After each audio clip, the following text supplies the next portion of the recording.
mind control, trickery, and manipulation are rarely ever done with just lying. It's always a mixture of the truth and lies, or some sort of reversal of spiritual principles taken and being put into the physical world. And I'll give a couple examples, or the reverse of that. So a pretty easy example right off the bat is the whole transgender movement, basically. So because people are identifying as a physical body only and not as their higher self, it's harder for them to envision or to imagine or to accept the idea that maybe they're reincarnating over and over again, and maybe they've had lives as women or men in the past. And instead of taking it as a challenge and saying, okay, maybe I've lived many lives as a woman and now I'm a man, and so I have to try to learn more about this masculine thing, or the reverse, it's instead, because they're locked into this Darwinian thing, it's like, okay, well, I'm going to mutilate myself because I only believe I have this one life. That's a way that you're taking something, a truth, which is that, yeah, we are non-binary, we are, both genders and all that, but then you're forcing it into the physical world, right? Another one would be the whole thing of Darwinism. If you're Christian or Muslim or any anthroposophical New Age belief system, the mainstream view of Darwinism is not accepted at all, especially by anthroposophists and theosophists and occultists. Instead, it's a much more nuanced, taking many aeons, and we have Lemuria and Atlantis, and we developed our ether body, and we developed our astral body.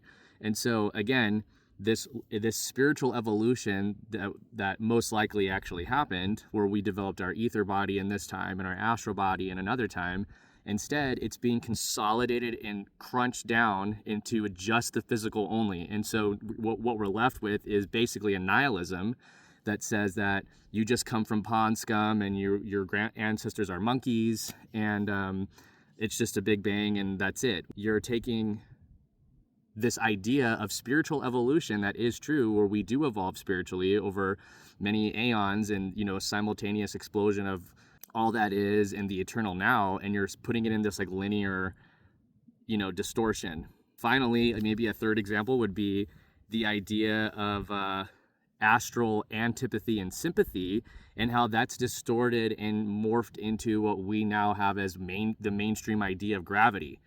At the end of the day, if you're honest and you use common everyday sense perception, you've never experienced the concept of gravity outside of the principles of density and buoyancy.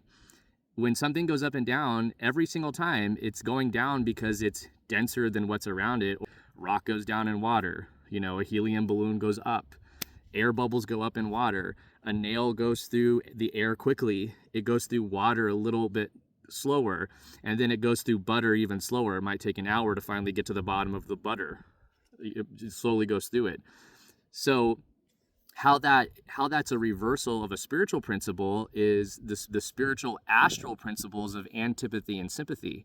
So if you're into anime, you're going to gravitate toward an anime convention, and if you don't like Republicans, then you're going to anti-gravity from Republicans, and vice versa. If you don't like liberals, and you're going to be repelled by them. So really, this idea of gravity is actually, from just your everyday common sense perception experience, is not actually happening physically. It's happening in the astral plane, where we attract people who agree with us and we repel against people. What we're experiencing, just using common everyday sense perception, is density and buoyancy. Now, can you debate and argue this? Yeah, sure, you can. But when it comes to proving it with common everyday sense perception, it's not a debate at all. No one's experiencing this out, unless there's, I have a $1 billion machine at NASA that measures gravitational waves. Fine, maybe you do, but again, it's not a common everyday sense perception experience.